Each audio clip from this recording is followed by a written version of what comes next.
Olá, tudo bem? Meu nome é José Guilherme, sou professor de Geografia e no vídeo de hoje a gente vai falar um pouco sobre a regionalização da América, que é a aula 4 do volume 2 do material didático. Então vamos lá? De início, para a gente pensar no continente americano, a gente tem que entender algumas questões. A primeira delas é que o continente americano ele é muito diverso entre si, tanto na diversidade de paisagem quanto na diversidade de populações. E essa diversidade ela é um reflexo dos diversos processos naturais que levaram às paisagens que são hoje e processos históricos, muito relacionados à colonização. As diversas populações indígenas que estavam nesse continente, as distintas populações que a gente tem, que foram sendo modificadas ao longo do tempo, mais o processo de colonização europeia e a soma da grande população negra escravizada que foi trazida para o continente, formaram essa grande miscigenação que a gente tem hoje na América, e essa grande diversidade de populações, bem como essa grande diversidade cultural que é existente no continente americano. Pensando dessa forma, existem diversas regionalizações possíveis para o continente americano. A principal delas, quer dizer, a primeira delas e uma das mais conhecidas é a por disposição geográfica. A regionalização por disposição geográfica, ela divide o continente americano em três, conforme suas posições, né, sua localização no globo: a América do Norte, a América Central e a América do Sul. A América do Norte, essa porção em cor mais amarela que eu estou passando meu mouse aqui por cima, meu cursor. A América do Norte, ela é composta por três grandes países: Canadá, Estados Unidos e México. Além desses três países autônomos, existem alguns outros territórios, como a Groenlândia, pertencente à Dinamarca, Saint-Pierre e Miquelon, pertencente à França, e a Ilha de Bermudas, por exemplo, que é um território britânico. A parte norte do continente americano, a América do Norte, ela é uma parte que tem os indicadores sociais mais elevados do continente. Por quê? Muito pela questão do Canadá e dos Estados Unidos. Tanto o Canadá quanto os Estados Unidos, eles têm indicadores sociais e econômicos bastante elevados. Os Estados Unidos ainda possuem uma desigualdade mais elevada que o Canadá, mas ambos possuem indicadores sociais bastante elevados, né? E muito se atribui essa questão ao processo de colonização, a, ao processo de independência mais cedo, mas isso é uma outra questão.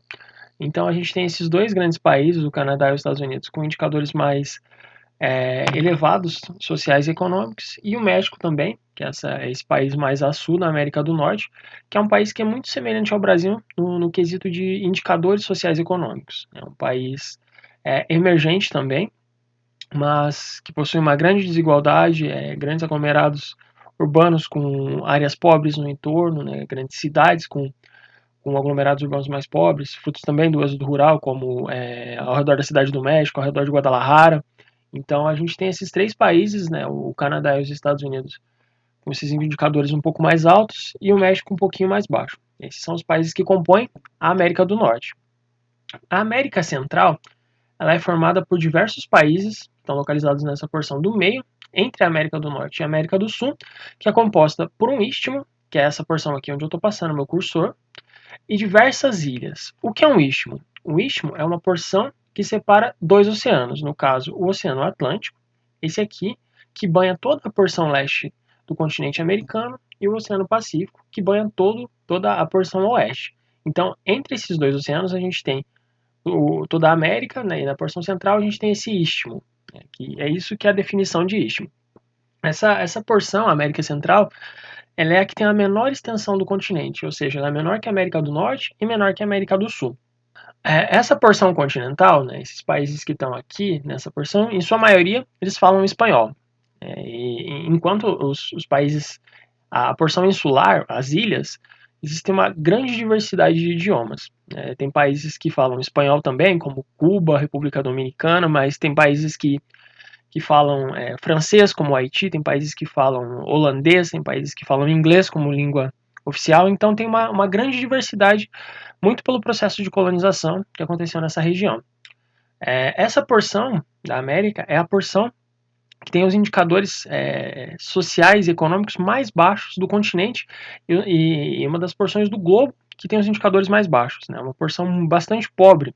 Isso se reflete também num problema urbano que é muito recorrente para toda essa região, que é o problema da violência, que é muito recorrente em diversos países, que tem indicadores de violência altíssimos, e diversos problemas sociais de diversas naturezas, como é o caso do Haiti, que é bom, nesse quadrado aqui menor, nessa aproximação do mapa, a gente consegue ver o Haiti.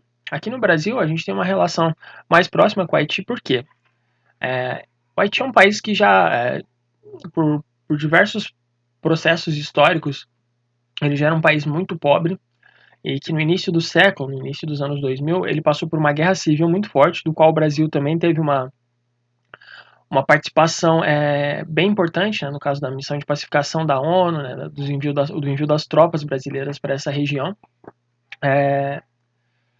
Mas, no ano de 2010, 10 anos atrás, o Haiti passou por um terremoto muito grande, que matou cerca de 300 mil pessoas.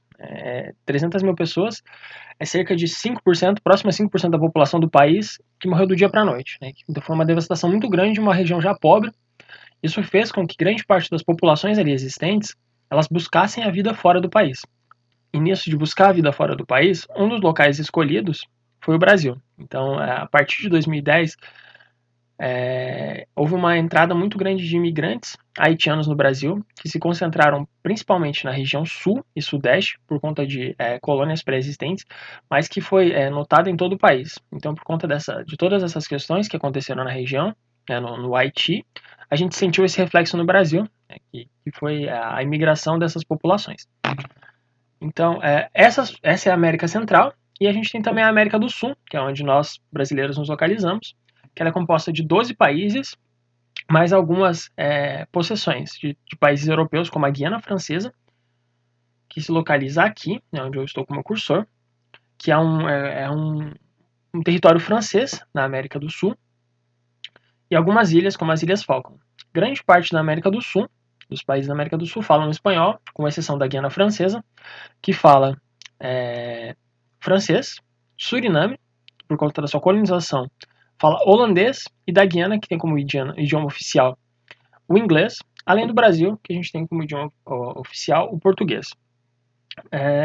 Essa parte do continente americano, ela engloba alguns países emergentes, como o Brasil, a Argentina, o Peru, a Colômbia, mas também alguns países muito mais pobres, né, como o caso do Suriname, da Bolívia, do Paraguai, e também alguns casos muito particulares, como o da Venezuela, que vive uma crise política muito, muito grande. Essa é a primeira regionalização que a gente tem, a regionalização mais clássica que é feita por disposição geográfica.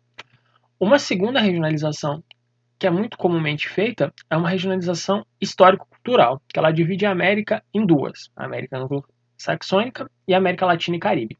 A América anglo-saxônica ela é formada por dois países, pelos Estados Unidos e pelo Canadá. Por que ela recebe esse nome? Por conta da sua colonização, sobretudo inglesa, né, de uma língua anglo-saxã.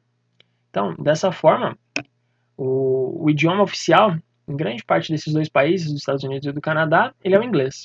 Então, e por conta dessa colonização, acaba sendo chamada de América Anglo-Saxônica. O Canadá tem algumas partes do país onde o francês também é registrado como idioma oficial, mas ainda o inglês ele é muito comum e praticamente todas as pessoas lá o utilizam.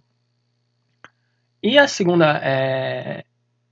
segundo grupo, né, é a América Latina e Caribe, que é onde nós nos encontramos, que ela leva esse nome muito pelos idiomas aqui falados, né, porque a gente está na América Latina, serem derivados do latim, principalmente o português e o espanhol, mas também há alguns países falantes de francês, também de inglês, como eu citei, né, Belize, Jamaica, e até mesmo do holandês, como Curaçao, Suriname, que são países que tiveram uma colonização holandesa.